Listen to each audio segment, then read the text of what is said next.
दोस्तों घर के काम हो या किचन के काम हो, एक ही तरीके से काम कर कर के हम बोर हो जाते हैं। अगर यही काम कुछ टिप्स एंड ट्रिक के ज़रिए किए जाएँ तो हमारे काम भी आसान हो जाते हैं, साथ ही समय की भी बचत हो जाती है।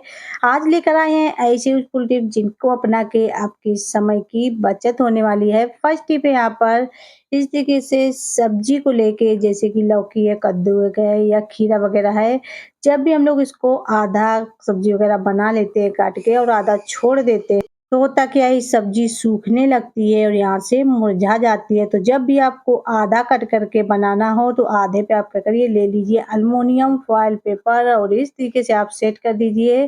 तो जो सब्जी सूख जाती है बिल्कुल भी नहीं सूखेगी, तो इसको आपको अच्छे से इस तरीके से लगा देना है। इसी तरीके से आप और भी सब्जियों को अगर कट करके रख रहे हैं तो उस पर भी इसको इस्तेमाल कर सकते हैं। सब्जी आपकी बिल्कुल भी सूखने वाली नहीं है।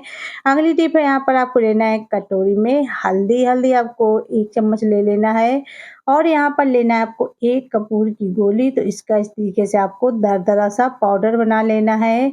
इसके बाद में आप ले लीजिए कोई भी पाउडर, तो यहाँ पर मैंने ये पाउडर लिया हुआ है। अगर आपके पास कोई एक्सपायर वगैरह पाउडर पड़ा है तो उसको भी ले सकते हैं। थोड़ा-सा पाउडर डालने के बाद में आपको सभी चीज़ों को इस तरीके से मिला के तैयार कर लेना है। तो यहाँ पर देख सकते हैं मैंने इसको बना के तैयार कर लिया है। तो इस तरीके से आपको इसको अच्छे से मिक्स कर लेना है जिससे कि जो भी चीज़ें डाली हुई हैं अच्छे से मिल जाएँ। इसका हम इस्तेमाल करेंगे हमारे घर में जहाँ पर भी चींटियाँ वगैरह आने लगती हैं, तो सबसे ज़्यादा चींटियाँ कहाँ पे आती हैं, जैसे कि कोई ज़मीन में मिठास वगैरह पड़ी होती है और वहाँ तक झाड़ू वगैरह अगर हम लगाते हुए पहुँच जाते हैं, तो झाड़ू में मिठास लग जाती है जिससे कि झाड़ू में भी चींटियाँ लग जाती हैं।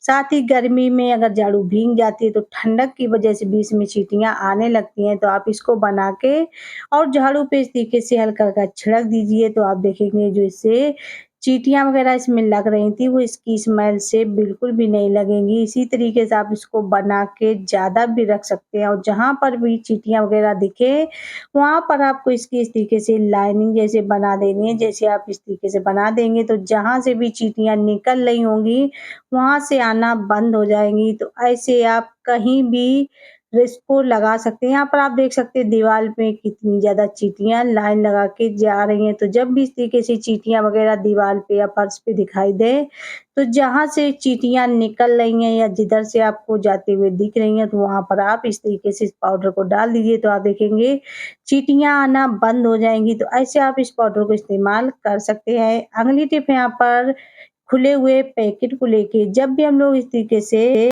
कोई भी पैकेट को खोल लेते हैं और थोड़ा इस्तेमाल कर दे लेते हैं और ये ऐसे ही छोड़ देते हैं, तो इसमें सीलन जाने का भी डर रहता है, साथ ही जो भी इसमें सामान भरा होता है वो गिरने का भी डर रहता है। तो आप इस तरीके का कोई भी टेप ले लीजिए, टेप को आपको एक साइड लगा के और दूसरी साइड आपको इस तरीके से पलट देना है, तो आप देखेंगे जो भी पैकेट का खुला हुआ हिस्सा होगा बहुत ही अच्छे से बंद हो जाएगा। इसके बाद में आप जो भी इसमें सामान वगैरह रखे होंगे बिल्कुल भी बाहर की ओर नहीं आएगा। यहाँ पर आप देख सकते हैं मैंने इसमें अच्छे से इसको सेट कर दिया है, तो इसके अंदर अब सिकुड़न भी नहीं जाएगी, साथ ही जो भी इसमें सामान वगैरह भरा है वो भी बाहर की ओर नहीं गिरेगा। अगली टिप है लहसुन छीलने को लेके जब भी हम लोगों को लहसुन ज़्यादा छीलना होता है और एक-एक करके लहसुन छीलते हैं तो बहुत ज़्यादा समय लग जाता है। तो अगर आपको ज़्यादा लहसुन छीलना है, तो आप क्या करिए सबसे पहले इस तरीके से कलियों को निकाल लीजिए। तो यहाँ पर आप आधा-आधा, 1-1 किलो एक साथ भी लहसुन छील के तैयार तो कर सकते हैं। तो इसके लिए आपको करना क्या है, कलियों को निकाल लेना है।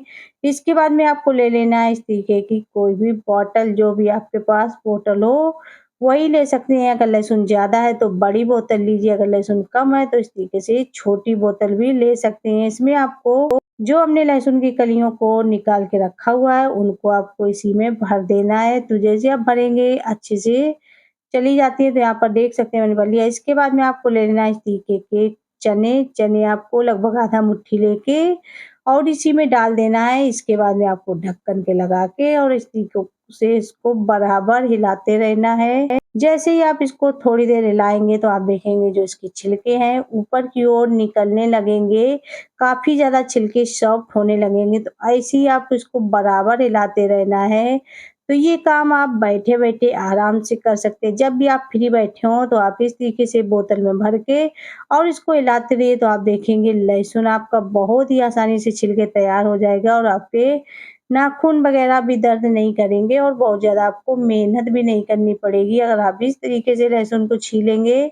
यहाँ पर देख सकते हैं मैंने बोतल को लगभग 2 से 3 मिनट हिलाया हुआ है और जो लहसुन हमारा है वो छिल के तैयार हो गया है। यहाँ पर मैंने वीडियो को बिल्कुल भी स्किप नहीं किया हुआ है।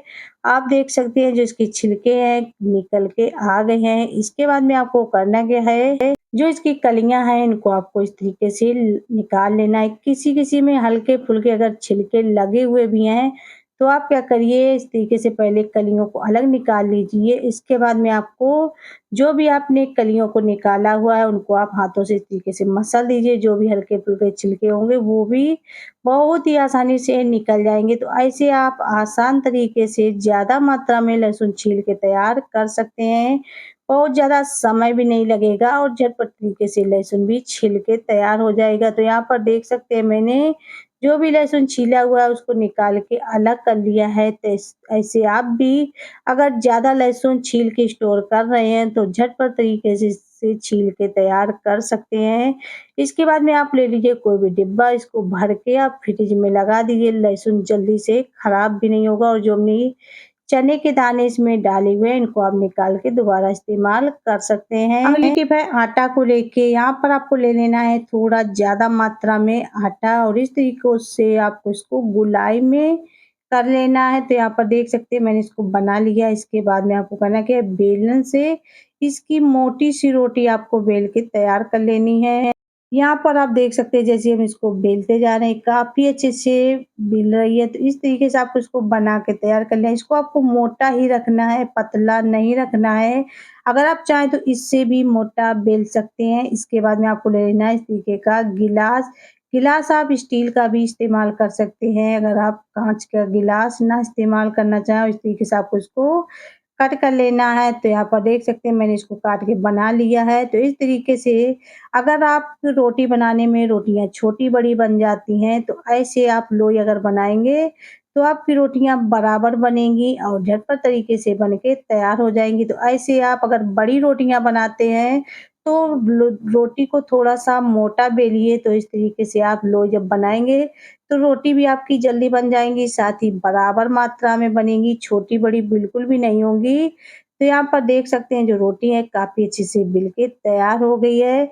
ऐसे आप भी छोटे-छोटे टिप्स को अपना के अपने घर किचन के काम को आसान बना सकते हैं। साथ ही अपने लिए समय को निकाल सकते हैं। अगर आपको आज के टिप्स ज़रा भी यूज़फुल लगे हों, एक लाइक कर देना। चैनल पर पहली बार आए हों, सब्सक्राइब कर लेना। ज़्यादा से ज़्यादा शेयर करना। मिलेंगे अगले वीडियो में, तब तक के लिए बाय।